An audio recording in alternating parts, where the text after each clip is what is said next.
es decir, uniendo dos tareas en una. Claro, si se puede unir dos tareas en una, si no interfieren entre ellas, es decir, que requieran el mismo movimiento, por ejemplo.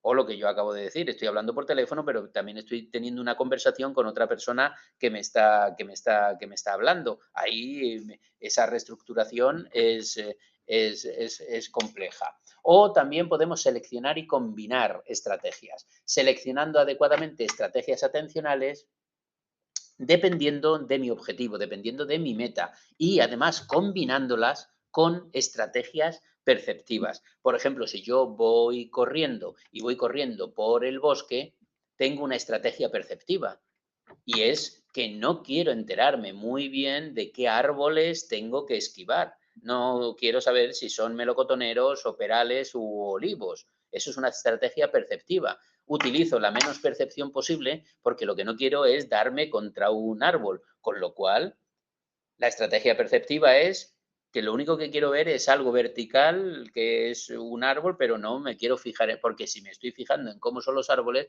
pues evidentemente me voy a chocar con un árbol, ¿no? Atendemos a varios estímulos, pero con la mínima información necesaria para cada uno de ellos para realizar mi conducta, ¿de acuerdo? Lo atiendo, pero con los mínimos requerimientos para poder llevar a cabo mi objetivo.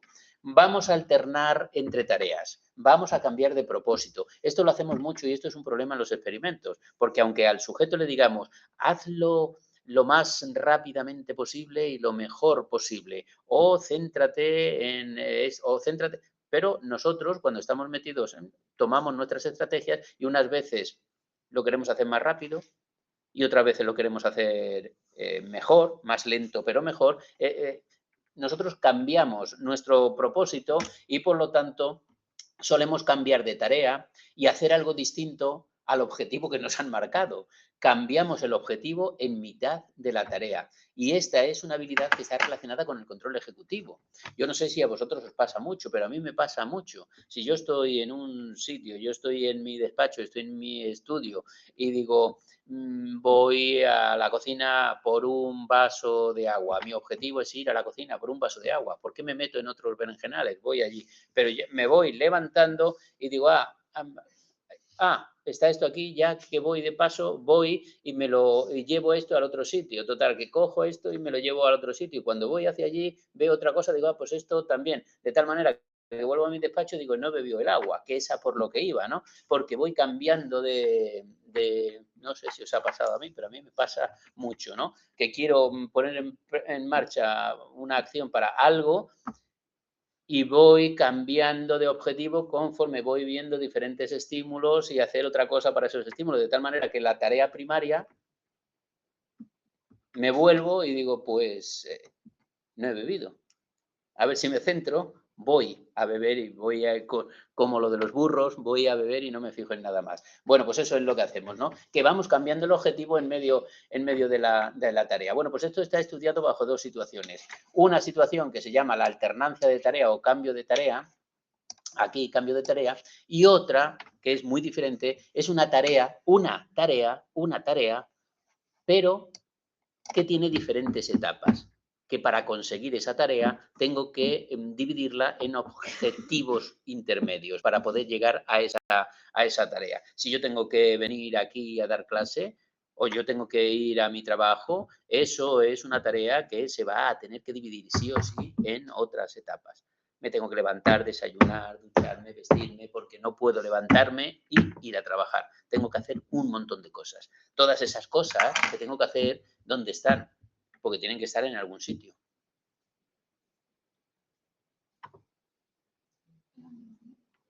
Eso tiene que estar en la memoria. Yo tengo que programar, yo tengo que ponerme un objetivo y tengo que programar cómo consigo ese objetivo y ese objetivo no se consigue fácilmente. Yo me levanto y trabajar no es yo me levanto y trabajar, muchas cosas tengo que hacer para ir. Bueno, todo eso tiene que estar programado y tengo que hacer cosas bien y tengo que evitar hacer cosas mal. Entre ellas, por ejemplo, no dejarme las llaves dentro de casa. Ese es uno de los errores que no debo hacer. Y para eso está siempre o casi siempre, el que controla ejecutivamente, el control ejecutivo de nuestras acciones, está siempre, casi siempre, el prefrontal implicado en esto. Un fallo en el prefrontal hace que perdamos todo eso. Puede ser que programemos, pero después no nos acordamos de lo que tenemos que hacer, o no programamos bien cada una de las etapas para llegar al último objetivo. Es interesantísimo, quizás una de las partes más interesantes para profundizar en ello de este tema. La corteza prefrontal, dicen por aquí, cuando tienes mucho nerviosismo, cuando tienes mucha ansiedad, la ansiedad te lleva a eso.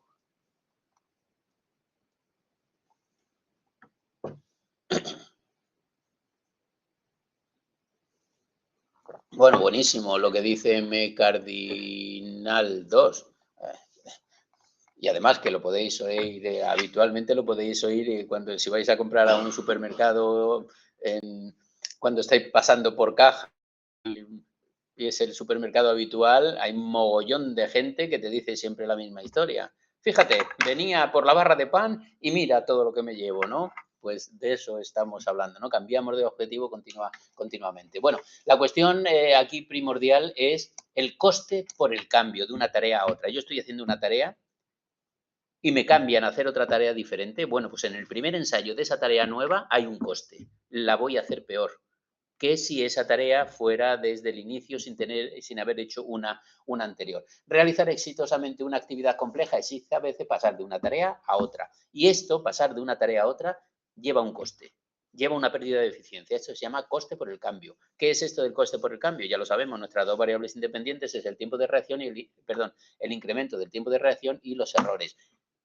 Estamos hablando del ensayo inmediatamente después.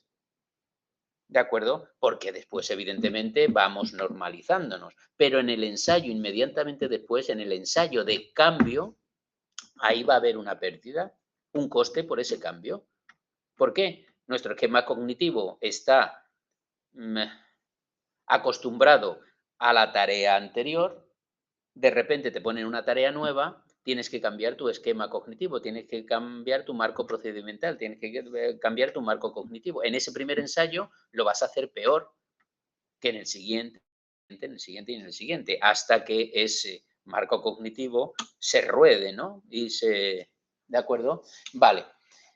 Para minimizar este coste por el cambio, una forma sería prepararse mentalmente de forma voluntaria mediante estos procesos de reconfiguración cognitiva. Claro, te prepararás si sabes que va a haber un cambio, pero si no sabes que va a haber un cambio, difícilmente te puedes preparar. Aunque cuando lo llevamos al laboratorio podemos manipular la variable de el intervalo entre un ensayo y el ensayo de cambio, lo podemos alargar. Si alargamos ese ensayo, tendremos la posibilidad de prepararnos mejor que si los ensayos están muy pegaditos en el tiempo.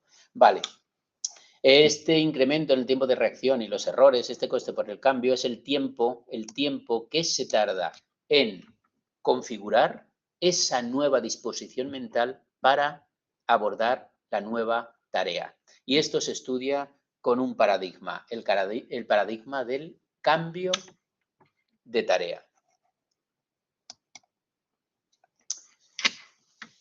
En la amígdala, y cuando ocurre más, tiene más ansiedad. Por eso el coste. No acabo de pillar el contexto. Vamos a hablar un pelín del paradigma del cambio de tarea. El coste por el cambio es simple. Cuando el rendimiento es más pobre en el ensayo de cambio. El ensayo de cambio. El ensayo de cambio es el primer ensayo con la nueva tarea. En ensayos sucesivos nos vamos mejorando, ¿de acuerdo? Estamos hablando del primer ensayo. Si nos avisan del cambio o si se prevé el cambio o si hay tiempo de preparar ese cambio, aumentando el tiempo entre el ensayo previo y el ensayo de cambio, ¿desaparece el coste o no desaparece? No desaparece, pero sí que se minimiza, pero siempre queda un coste. Por mucho que nos preparemos, por mucho que nos preparemos, el cambio por el coste no desaparece. Siempre va a haber un coste. Si te dicen va a haber un cambio, si tú prevés que va a haber un cambio, si te puedes preparar para ese cambio, el coste se reduce mucho, pero no por completo. A eso se llama coste residual. Una de las explicaciones a ese coste residual, por mucho que tú te prepares, es que no se pone en marcha el nuevo esquema cognitivo hasta que no aparece el estímulo para el cual tú tienes que cambiar tu esquema cognitivo. Es decir, no se puede preparar el esquema cognitivo, o sí se puede preparar el esquema cognitivo, por eso se reduce el coste, pero queda uno residual. ¿Y por qué queda uno residual? Pues una de las hipótesis es porque necesitamos el nuevo estímulo para que se active al 100% esa preparación. No se puede hacer sin el estímulo. Por eso mezclamos el procesamiento arriba-abajo con el procesamiento abajo-arriba. Nos podemos preparar arriba-abajo. ¿Eso sirve? Sí sirve. ¿Sirve al 100%? No. ¿Por qué? Porque necesitamos que aparezca el estímulo. Si no aparece el estímulo, no tenemos al 100% esa preparación. Por eso las explicaciones al coste residual tenemos por dos vías, por la activación o por la inhibición. ¿Qué es lo que nos dice la explicación que apela a la activación? Que además de la nueva disposición cognitiva preparada, porque nos han avisado o porque se ha ampliado el tiempo entre el ensayo anterior y el ensayo de cambio, que sería arriba, abajo, es necesario que se active externamente mediante el estímulo de la nueva tarea. Y eso sería abajo, arriba. Es decir, la nueva disposición mental no se consolida, no se activa hasta que no aparece el nuevo estímulo. Pero hay otra explicación, que es la explicación que apela no a la activación, sino a la inhibición. Y dicen que el coste residual es por la mala inhibición, los malos inhibidores, mala inhibición de la disposición anterior. Es decir, que de la disposición anterior nos queda un residual que aún no hemos inhibido completamente. Esto, si lo queréis, lo podéis poner en relación a la hipótesis de la transferencia de la excitación que estáis viendo en emoción. Hay un residual de la excitación anterior que no hemos podido inhibir completamente.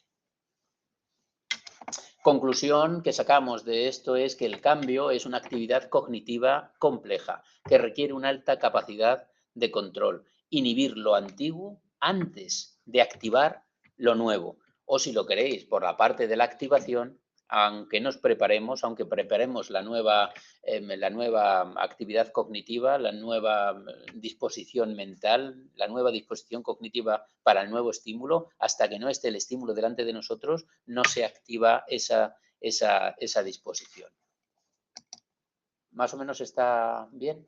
En este sentido, dice el paradigma este de De Jong, que no sé, porque no tengo aquí la figura que es esta, dice que necesitamos prepararnos para la nueva tarea, ¿de acuerdo? Bien, el coste residual es debido a la falta de preparación. Pero como hemos dicho antes, aunque nos preparemos, siempre va a haber ese coste residual. ¿Cómo, en este paradigma, cómo hacen para que se pueda preparar el sujeto? Pues facilitando la tarea, aumentando el intervalo entre respuestas, el IER. Si aumentamos ese intervalo, el coste residual se reducirá. Pero fijaos en esta imagen que tenemos aquí. Con ensayos largos, los ensayos largos es lo esencial en este paradigma. Los ensayos largos, porque los ensayos largos te permiten prepararte. Es lógico, si los ensayos son cortitos, no hay tiempo para preparar la nueva disposición. Así que lo importante son los ensayos largos. Con ensayos largos, las respuestas son tan rápidas como en los ensayos sin cambio. Se supone y se hipotetiza que en este caso los sujetos han tenido una buena preparación. Y esta es la parte izquierda y baja de esta gráfica. 400 milisegundos, la línea de círculos y la línea de triángulos. La línea de círculos, que son los ensayos sin cambio, pues evidentemente los ensayos sin cambios tienen unos tiempos de reacción muy bajos, 400 milisegundos.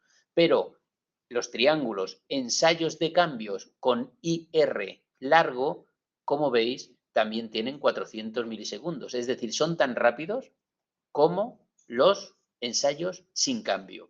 Se hipotetiza que aquí el sujeto ha tenido una buena preparación, pero también se da el caso contrario, que en los ensayos largos, con IR largo, son tan lentos como los ensayos donde se ha utilizado un IR corto, que es la parte de la derecha arriba. Una cantidad de milisegundos, es decir, un segundo, 400 milisegundos, donde se juntan los ensayos de cambio con IR corto con los ensayos de cambio con IR largo.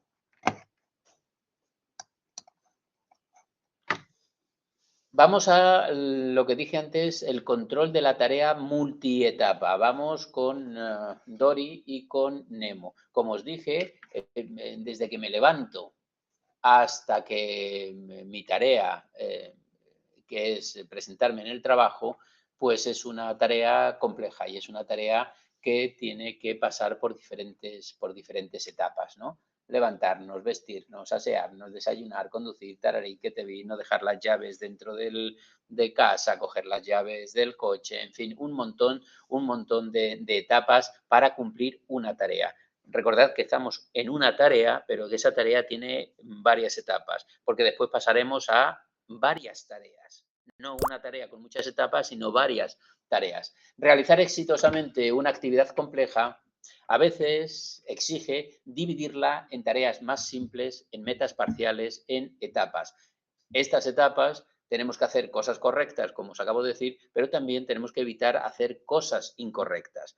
Esto de hacer cosas correctas y evitar cosas incorrectas tiene mucho que ver con el último tema, que es la consciencia situacional. La consciencia situacional plena, esto que hoy en día se practica mucho con el famoso mindfulness, que es fantástico, o sea, el hacer esto es bueno, muy bueno, desde el punto de vista psicológico, desde el punto de vista fisiológico, es bueno el mindfulness. Esto es una consciencia plena. Si no tenemos una consciencia plena en lo que estamos haciendo, vienen los errores y hay